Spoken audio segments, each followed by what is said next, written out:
চেঙৰ খোলাবন্ধত ভয়ংকৰ অগ্নিকাণ্ড নিশাৰ আন্ধাৰত দুৰ্বৃত্তই জ্বলাই দিলে তিনিটাকৈ বাসগৃহৰ লগতে গৃহটোৰ যাৱতীয় সা সামগ্ৰী। এই মুহূৰ্তত দিব লৈছোঁ এক ডাঙৰ খবৰ, এক বিগ ব্ৰেকিং নিউজ। চেঙাৰ খোলাবন্ধত মইৰাদিয়া গাঁৱত ভয়ংকৰ অগ্নিকাণ্ডৰ ঘটনা। ৰাতি আন্ধাৰত দুৰ্বৃত্তই জ্বলাই দিলে শ্বাহজাহান আলী তিনিটাকৈ বাসগৃহৰ লগতে গৃহটোৰ যাৱতীয় সা সামগ্ৰী। সাবিত আলী, জহৰ আলী, আয়ুব আলী, হাৰনুল ৰছিদ ওৰফে হাৰুণ বধ, আজিজুল আজমল, ইছমাইল আলী আদি নামৰ ব্যক্তিসকলে শ্বাহজাহান আলীৰ বাসগৃহত অগ্নিসংযোগৰ অভিযোগ উত্থাপিত হৈছে। উল্লেখযোগ্য যে শ্বাহজাহান আলীৰ নিজৰ দখলকৃত মাটিৰ উক্ত ব্যক্তিসকলে দীৰ্ঘদিনৰ পৰাই বলপূৰ্বক জেচিবি লগাই মাটি খান্দি থকাৰ অভিযোগ কৰিছে পৰিয়ালটিয়ে। আৰু সোমবাৰেও শ্বাহজাহান আলীৰ ঘৰৰ সন্মুখতেই তাৰে দখলকৃত মাটি ৰাতি 12টাত 1টামান বজাত বলপূৰ্বকভাৱে খান্দি আছিল এটা ভূমাফিয়া তথা দুৰ্বৃত্ত দলে। আৰু ইমান ৰাতি মাটি খন্দাৰ শব্দ শুনি আগুৱাই আহে অভিযোগকাৰী শ্বাহজাহান আলীৰ পৰিয়ালৰ লোক আৰু অবৈধভাৱে মাটি খন্দা বন্ধ কৰিবলৈ অনুৰোধ জনায়। কিন্তু সিহঁতে মাটি খন্দা বন্ধ নকৰি ওলোটা সিহঁতৰ ওপৰতে এটা ডকাইতৰ দল লৈ আক্ৰমণ কৰিবলৈ উদ্যত হয়। আৰু তেতিয়াই এই বৃহৎ ভূমাফিয়া বাহিনীৰ লগতে ডকাইতৰ বাহিনীৰ পৰা নিজকে বচাবলৈ পৰিয়ালসহ পলায়ন কৰে ভুক্তভোগী শ্বাহজাহান আলীয়ে। আৰু তেনে সময়তে কোনো নথকাৰ সুযোগ লৈ ভূমাফিয়া তথা দুৰ্বৃত্ত বাহিনীটোৱে জ্বলাই দিয়ে শ্বাহজাহান আলীৰ বাসগৃহ।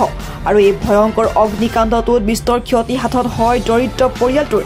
এই অগ্নিকাণ্ডটোত যায় ছাগলী, ভেড়া, প্ৰায় 30টামান হাঁহ কুকুৰা, লেপ, কম্বল, বাচন বৰ্তন, খাট, পালেং, আধাৰ কাৰ্ড, পান কাৰ্ড আদি প্ৰয়োজনীয় নথিপত্ৰসহ নগদ 50,000 টকা।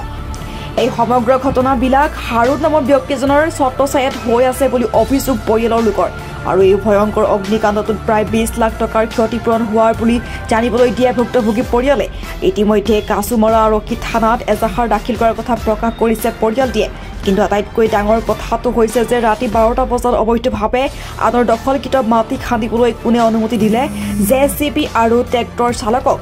কাৰ ছত্ৰছায়াত এনেকৈ দিনে নিশাই চলিছে অবৈধ মাটি খনন প্ৰক্ৰিয়া। চৰকাৰৰ সাহস হ'বনে এনে ভূমাফিয়াৰ বিৰুদ্ধে ব্যৱস্থা গ্ৰহণ কৰিবলৈ?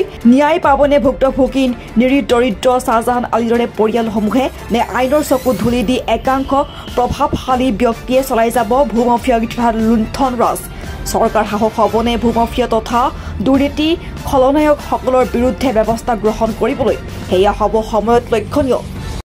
মানে জুই ৰাতি লাগিছে, কেনেকৈ লাগিলে মই বস্তুটো আপোনালোকক কৈ আছো।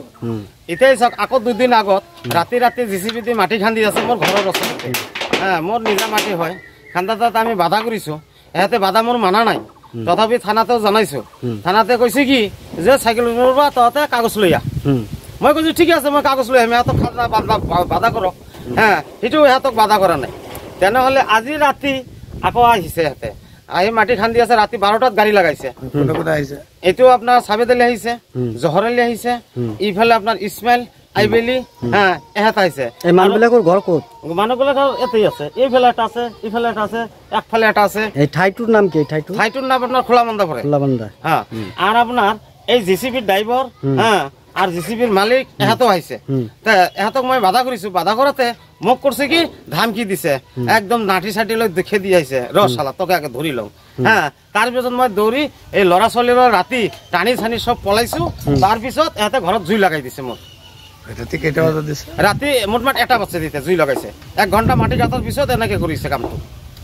জুইটো কোনে কোনে লগাই দিলে? এতিয়া যোনে জুইটো লগাইছে আপোনাৰ যাই এই সাবেদ আলী আছে, জহৰ আলী আছে, ইছমাইল আছে, আইবেলি আছে। এহেঁতে পুৰাপূৰ্ণ মানে আমি দেখা পাইছো। এহেঁতে মানে ট্ৰেক্টৰৰ লগত ঘূৰি আছে। আৰু বাকী ট্ৰেক্টৰ বিলাকৰ ড্ৰাইভাৰ বিলাকৰ ইহঁতে নাম নাজানো মই। এহেঁতে এইবিলাক কামটো কৰিছে। আৰু এইবিলাক মানুহবিলাকে আচলতে কিয় জুই লগাই দিলে? জুই লগাই দিলে মানে কি তহঁতক ইয়াৰ পৰা খেদাই দিম, মাটিটো আমাৰ উদ্ধাৰ কৰিব লাগে। তাৰ কাৰণে ইহঁতে জেচিবি লগাইছে, মাটি খান্দি আছে, মাটি বিক্ৰী কৰি আছে। খালি আজি বুলি নহয়, আকৌ যোৱা বছৰতো আমাৰ ইফালে এই পশ্চিম চাইডে এইটো ঘৰত পুৰা পুখুৰী খান্দি দিছে। খান্দি বহুত মাটি বিক্ৰী কৰিছে, 4-5 লাখ টকাৰ বিক্ৰী কৰি দিয়ে। তাৰমানে এই বস্তুটো আমাক মানে উচ্ছেদ কৰি দিয়াৰ কাৰণে এটা মানে ষড়যন্ত্ৰ কৰিছে। মাটিখিনি কাৰ নামত আছে? এতিয়া মাটিখিনি আমাৰ জাহেৰ ফকৰী আমাৰ দাদা হয়, জাহেৰ ফকৰীৰ নামত আছিল। তাৰ পৰা আমাৰ বাবাৰ নামত আহিল, বাবাৰ নামত আমি নামজাৰি কৰিছো দিলবৰ আলী। তাৰ ল'ৰা হয় মই। আমি এতিয়া মই 50 বছৰ হ'ল মোৰ জন্ম জাগা হয়। মোৰ বাপ দাদাৰো জন্ম। এইটো জাগা মোৰ ঠাই জাগা আছে। মোৰ এই ৰাস্তাৰ পৰা আপনার পুরা একেবারে 10 বিঘা মাটি আছে মাজত মোর ঘর হ্যাঁ এত জোর জবস্তি দেওয়ানি মাতব্বর বিলাকে 3 লাখ টাকা দিলে হাতে ঢিসমিস করে দিব মই কৈছো মোর মাটিত মই কিয় টাকা দিম মই টাকা নিদিওঁ মই এনেকে দেওয়ানি বিলাক কৈছো কতে এফালে দেওয়ান বিলাক এফালে গন্ডগোল লাগাই দিছে মোর এফালে ঘর বাড়ি সব এফালে মাটি ছাটি যি মানে লাগে আর বিশৃঙ্খলা লাগাই দিছে আপনার মাটির পর আপনাকে উচ্ছেদ করে দিয়ে আছে উচ্ছেদ করে দিয়ে আছে আর টাকা দিলে কি হয় মানে আপনাকে রাখি দিব দেওয়ানি বিলাকৰ নাম কব পাৰিব না দেওয়ানি বিলাকৰ নাম জানো খোলা বান্দৰ দেওয়ানি আছে হ্যাঁ এইফালে অত ধৰক আৰু কোনবৰ জাগাৰ আছে এইবিলাক আমি নাজানো আৰু আপনি এজাহাৰ কৰেছিল না থানাত মই এজাহাৰ কৰিছো পুলিশ আহিছে আহে তদন্ত কৰে আৰু গুচি যায় নগাবেৰাৰ পৰা জিয়াউল হকৰ ৰিপৰ্ট এনি লাইভ